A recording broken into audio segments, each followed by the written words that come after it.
लकल हम्द या अल्लाह अस्सलातु वस्सलामु अलैका या रसूल अल्लाह अम्मा बाद। सिलसिला है नाजरीन के सवालों के जवाब देने का। एक ये सवाल है कि 4 रकत वाली फ़र्ज़ नमाज में जमात के साथ किसी को इमाम के साथ सिर्फ 1 रकत मिली तो बाकी 3 रकतें कैसे पढ़ें। 1 रकत बस इमाम के साथ मिली जमात की और अब इमाम ने सलाम फेरा, उसके बाद आप खड़े हो गए, 3 रकत आपको अदा करनी है, तो वो 3 रकत आप कैसे अदा करेंगे। आइए तवज्जो के साथ जवाब सुनिए। जो शख्स जमाअत के साथ 4 रकत वाली नमाज में आखिरी रकअत में शामिल हुआ तो इमाम के सलाम फेरने के बाद खड़ा होकर पहली रकत में सना भी पढ़ेंगे, औज़ु बिल्लाह भी पढ़ेंगे, बिस्मिल्लाह भी पढ़ेंगे। उसके बाद सूरह फातिहा यानी अलहम्द शरीफ के साथ सूरा मिलाए, सूरा मिला लिया। अब फिर रुकू और सुजूद के बाद रुकू सजदा कर लिए। रुकू सजदा करने के बाद अब आपके 2 रकत हो गए। 1 रकत जो आपने इमाम के साथ पढ़ा था, 1 रकत जो आप अभी इमाम के सलाम फेरने के बाद अकेले पढ़े, तो आपकी 2 रकत हो गई। अब 4 रकत वाली नमाज में 2 रकत के बाद बैठना पड़ता है, तो अब यहां पर आप बैठिएगा और उसमें तशहुद पढ़कर खड़ा हो जाए। अतहियात पढ़कर, तशहुद अतहियात को बोलते हैं।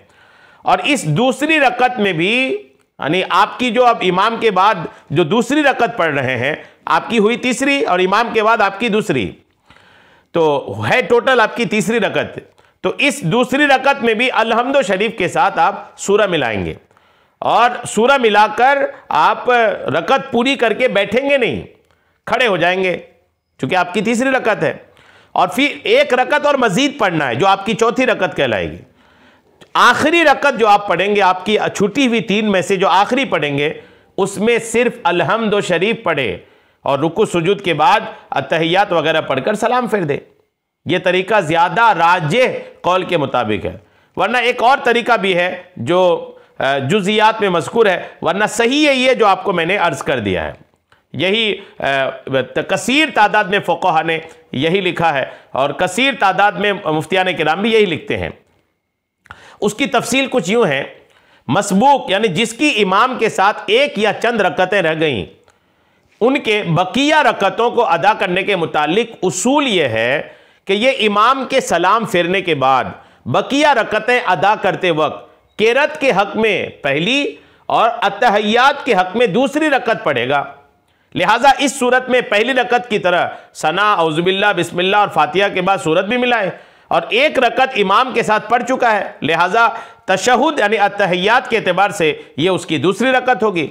इसलिए कादा में बैठकर तशहुद पढ़ने का हुक्म है। उसके बाद खड़ा होगा तो किरत के एतबार से यह उसकी दूसरी रकत होगी, लिहाजा इसमें फातिहा के साथ सूरा मिलाने का हुक्म है। और तशहुद के एतबार से यह उसकी तीसरी रकत होगी, इसलिए कादा में नहीं बैठेगा और आखिरी रकत में क़याम के लिए खड़ा होगा, तो किरत के एतबार से यह उसकी तीसरी रकत होगी, लिहाजा उसमें सिर्फ सूरह फातिहा पढ़कर रुकू में चला जाएगा। अलबत्ता अगर मसबूक इमाम के बाद वाली रकत में कादा ना करे बल्कि सलाम के बाद 2 रकत पढ़ने के बाद कादा करे, तो इस तरह भी नमाज हो जाएगी कि एक एतबार से यह पहली रकत है और पहली रकत में कादा नहीं होता।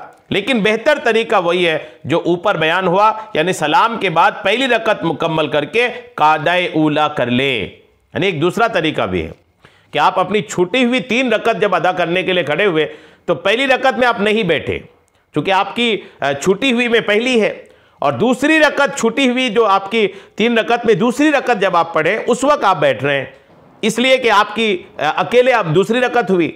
तो इस तरीके से भी अगर कोई नमाज पढ़े कि 2 रकत के बाद बैठे, अतहियात पढ़ के खड़ा हो, फिर आखिर में 1 रकत और पढ़े और फिर उसको 4 मुकम्मल होने के बाद फिर अतहियात में बैठकर दुरूद इब्राहिमी पढ़ के सलाम फेर दे, ये भी एक तरीका है।